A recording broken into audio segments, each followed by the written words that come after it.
from Just Tutors, and in today's video we are going to learn about transportation in animal and plant. So the main subtopics which we are going to cover in this video are blood and blood vessels.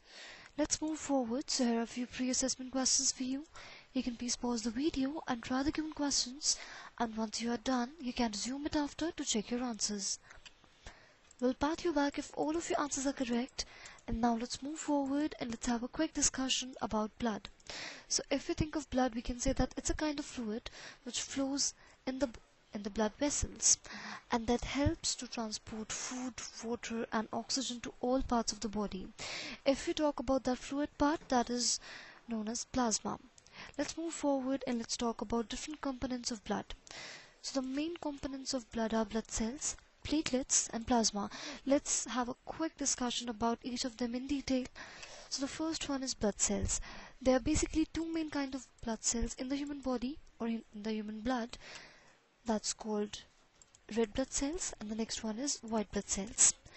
If I think of red blood cells, they are usually known as RBC, and they have iron pigments which is known as hemoglobin that combines with the oxygen and transported to all parts of the body. And the presence of that pigment, which is called hemoglobin, gives red color to the blood. Let's talk about white blood cells or WBC. Well, the white blood cells helps to defend the body against different infections. That was all about different blood cells. Now let's talk about platelets. So you must have noticed that when a blood vessel is cut, blood comes out immediately, and after some time a dark red clot is formed on the cut, and this is formed by the cells called platelets in the blood. And when the platelet counts decreases, excessive bleeding takes place and may even cause death. And if I talk about the next component, which is called plasma. So plasma makes the liquid part of the blood. It makes the largest part of the blood and it is pale in color. Now let's move forward and let's talk about blood vessels. The blood flows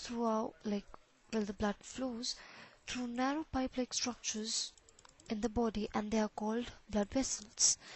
These blood vessels transport food, oxygen and waste within the body. Let's talk about different types of blood vessels. So basically there are three major types of blood vessels: arteries, capillaries and veins. If I think of arteries, we can say that they transport oxygen-rich blood from the heart to other parts of the body, and the blood in the arteries is bright red in color. If I talk about veins, they carry blood low in oxygen content. Veins have valves that allow blood to flow in one direction, just towards the heart. And they have thin walls, that is why when a vein is cut, blood comes out slowly and continuously. Next one is capillaries. So if I talk about the capillaries, they enable the actual exchange of water and chemical between the blood and the tissues. Now let's move forward. So here are a few practice time questions for you. You can please pause the video and try the given questions, and once you are done you can resume it after to check your answers. Well, congratulations if all of your answers are correct, and thank you for watching this video. For more, please visit justtutors.com.